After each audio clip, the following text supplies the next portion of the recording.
Pertandingan nanti malam diperkirakan ketat, mengingat Filipina akan bermain untuk mencuri poin. Saat ini poin kedua tim sama, hanya saja Indonesia unggul selisih gol. Tim Liputan Kompas TV.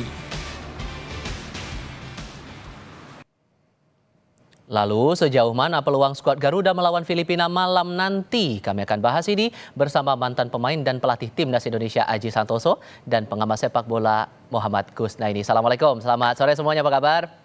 Waalaikumsalam. Selamat sore. Alhamdulillah baik. Terima kasih sudah bergabung bersama kami. Dalam catatan kita kan ya, Indonesia lawan Filipina dalam 29 kali bertanding, 24 kali kita yang menang nih Bung Haji. Tapi untuk riwayat tren kita sepositif ini, apakah juga membangun optimisme untuk pertandingan malam ini? Atau justru ada yang harus diwaspadai dengan tim Filipina malam nanti? Ya, memang tentunya pertemuan-pertemuan antara timnas kita dengan Filipina memang jauh lebih unggul ya. Tetapi menurut saya harus lebih hati-hati karena eranya sudah berbeda, masanya sudah berbeda, materi pemain, pelatih juga berbeda. Ya, jadi menurut saya pemain-pemain kita harus lebih hati-hati, tidak boleh underestimate, tidak boleh meremehkan lawan karena kita pertandingan malam ini adalah pertandingan yang sangat menentukan kita bisa lolos atau tidak. Jadi menurut saya oke, mungkin bisa dijadikan motivasi bahwa pertemuan kita lebih sering menang, tetapi itu tidak ada jaminan bahwa malam ini kita bisa menang dengan mudah kalau pemain tidak main seperti biasanya. Jadi menurut saya ini modal yang cukup bagus meskipun tidak ada jaminan bisa menang, kecuali kalau pemain-pemain tampil maksimal, tampil bagus. Ya di beberapa pertandingan ini memang sedikit kurang seperti biasanya. Mudah-mudahan pertandingan terakhir di penyisihan grup ini pemain-pemain kita bisa maksimal dan bisa memenangkan pertandingan. Selain karena bebannya harus menang, ditambah lagi posisi kita di papan klasemen bungkus, kita imbang posisi sementara dengan Myanmar 4 poin. So hitung-hitungannya bakal gimana peluang kita? Iya, memang sekarang tidak hanya Indonesia ya, tim lain juga seperti Filipina, seperti Myanmar masih punya peluang lolos. Bahkan termasuk Vietnam itu meskipun sekarang ada di peringkat pertama, punya peluang juga untuk tidak lolos.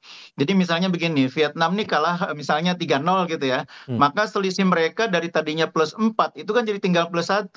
Nah, itu akan memberi peluang bagi Myanmar yang akan lolos. Kemudian Indonesia mengalahkan katakanlah Filipina 2-0. Indonesia dari posisi 0 ininya, selisih golnya kan jadi plus 2 di atas Vietnam. Jadi bahkan Vietnam pun bisa aja nggak lolos dengan situasi seperti sekarang.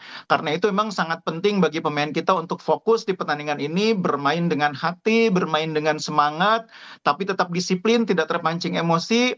Karena kita dikatakan Coach Aji tadi menang kualitas, harusnya kita bisa memanfaatkan itu di depan publik sendiri untuk meraih kemenangan. Atau paling tidak, yang paling penting itu jangan kalah. Dan kalaupun misalnya imbang, saya sih berharap imbangnya itu dengan gol gitu ya. Karena kalau imbangnya 0-0 ini ada bahaya juga. Misalnya di tempat yang lain Myanmar gitu ya, imbang dengan Vietnam 2-2, sementara Indonesia imbangnya 0-0. Itu merugikan juga. Karena di AFF ini yang dihitung tuh pertama poin, kedua selisih gol, ketiga produktivitas, baru yang terakhir head to head. Kita menang head to head lawan Myanmar, tapi kalau kita nanti nggak mencetak gol sementara Myanmar 2-2, itu Myanmar akan menang dari sisi produktivitas. Jadi masih banyak hal-hal yang bisa mempengaruhi hasil akhir. Karena itu sekali lagi jangan memikirkan pertandingan yang lain, fokus saja ke pertandingan ini mendapatkan hasil terbaik.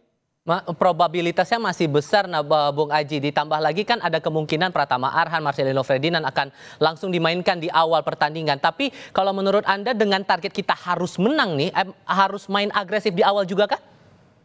Oh iya, jadi menurut saya biar tidak tergantung sama tim lain, tidak ada pilihan lain, tim kita harus menang gitu. Yang pertama kita main di kandang, yang kedua kita lihat ya, kita kalau lihat dari kualitas materi pemain-pemain kita di atasnya dari tim Filipina. Jadi peluang untuk menang ini sangat besar asalkan pemain-pemain itu tadi tidak underestimate, tidak meremehkan lawan, tampil seperti biasanya yang Spartan, tampil lebih bagus daripada pertandingan-pertandingan yang sudah dilalui. Ini kesempatan besar untuk menang.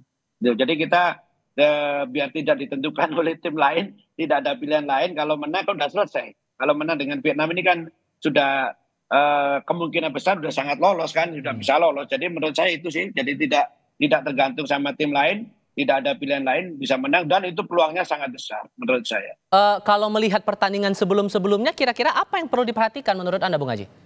Iya, memang pertandingan sebelum yang sudah dilakukan itu memang sedikit kurang menemukan permainan yang seperti biasanya ya. Jadi kita juga belum lihat gol-gol tercipta melalui kombinasi dan kita juga kemasukan 4 juga memasukkan 4 artinya juga pertahanan ini juga perlu diperhatikan gitu. Meskipun kita memasukkan 4 tapi juga goal conceded-nya juga 4 jadi sama kan. Jadi menurut saya ini yang perlu diperhatikan lah. Jangan sampai terutama pertandingan nanti itu lawan bisa mencetak gol lebih dulu karena itu akan membuat motivasi mental pemain sedikit terganggu. Jadi kalau menurut saya kalau bisa cetak gol lebih dulu akan lebih mereka mentalnya lebih tenang.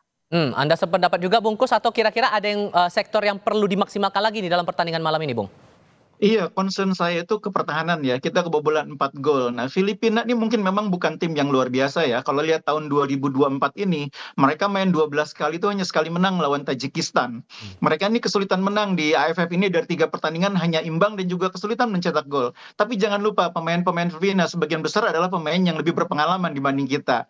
Nah, yang lebih berbahaya gini, pemain Filipina itu ada banyak yang posturnya di atas 185. Ada Kike Linares, ada Ugolvik, kemudian ada Rontini, itu pemain-pemain yang kenal betul sepak bola Indonesia karena main di liga kita. Nah, bahayanya kalau pemain-pemain kita terlalu sering membuat pelanggaran di area pertahanan sendiri dan kemudian memberi peluang situasi set piece bagi lawan. Set piece atau sepak pojok itu yang harus dihindari karena postur pemain Filipina, terutama pemain belakangnya itu lebih tinggi dibanding kita. Ini harus dihindari supaya kita nggak kecolongan oleh gol-gol yang datang dari bola mati. Kita kalau ketinggalan lebih dulu, pemain-pemain muda ini saya agak khawatir gitu ya, mentalnya belum terlalu siap. Makanya tadi Coach Aji bilang kalau bisa kita duluan mencetak gol. Itu benar. Karena pemain kita masih muda rata-rata. Karena itu mental mereka belum sekuat seniornya. Jadi penting pelatih mengingatkan jangan banyak bikin pelanggaran di dekat kotak penalti yang akan menguntungkan lawan dalam situasi bola mati.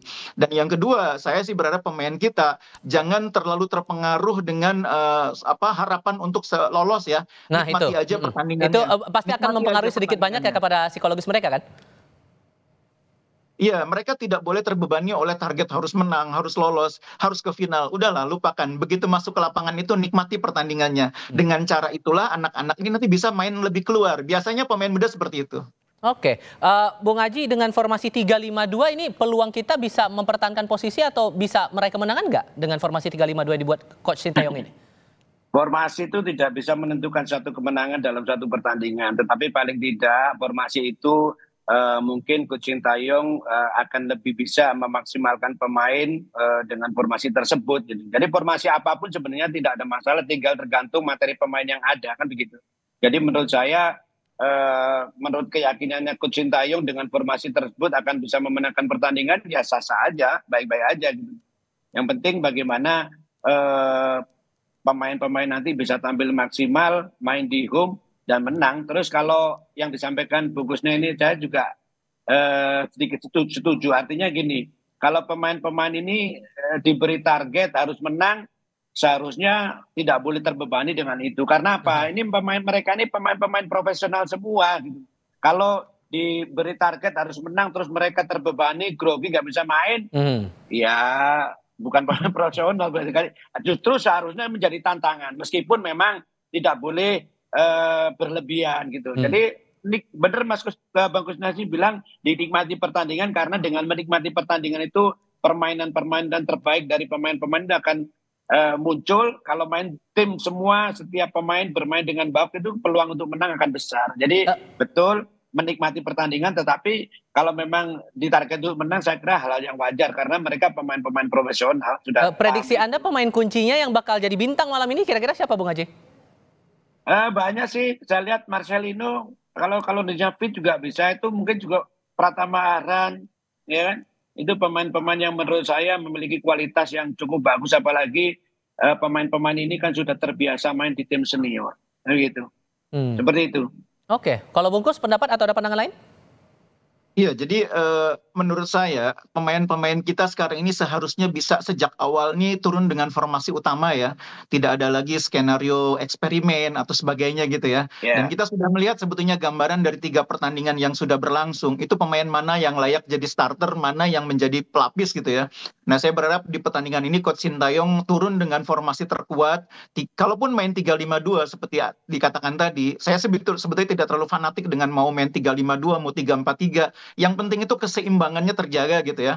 Nah, salah satu kelemahan kita kan dalam 2 pertandingan terakhir, terutama ketika menghadapi Laos, itu kan sering kecolongan melalui Nah, serangan balik cepat. Karena itu saya berharap lini tengahnya dikuatkan. Ada pemain yang tidak hanya fokus membantu serangan, tapi juga ikut fokus membantu pertahanan.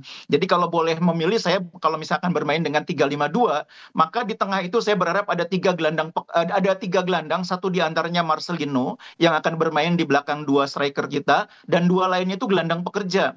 Entah itu Arhan Fikri, entah itu Maulana, entah itu Janadin atau siapapun, tapi gelandang yang bisa bekerja membantu pertahanan maupun serangan, karena Marcelino fokusnya pasti banyak membantu serangan. Di belakang Hoki dan Rafael. Nah, kalau Arhan dan Asnawi bisa sejak awal main, itu akan lebih memberikan ketenangan. Karena ini pemain senior yang biasa main di level senior. Yang lain akan terbawa lebih tenang mainnya. Oke, kalau saya spesifik ngomongin soal Marcelino Ferdinand nih Bung Aji, Anda melihat performanya selama Piala AFF ini gimana?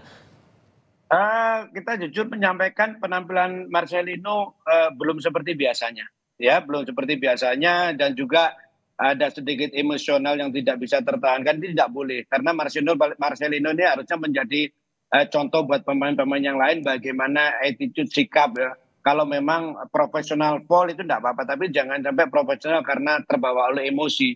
Sayang, memang ini masih pemain muda, tetapi kan dia sudah banyak pengalaman di senior, bahkan dia main di luar negeri, kompetisi regional di Indonesia pun juga sudah mereka jalani. Harusnya Marcelino dengan usia segini harusnya lebih matang lagi. Doa terbaik tentu saja untuk timnas kita bertanding malam ini melawan Filipina di Solo, Jawa Tengah. Bung Aji, Bung Kusnaini, terima kasih banyak sudah berbagi pandangan bersama kami. Sehat selalu semuanya, selamat sore. Terima kasih Bungkus. Sama-sama Mas Haji.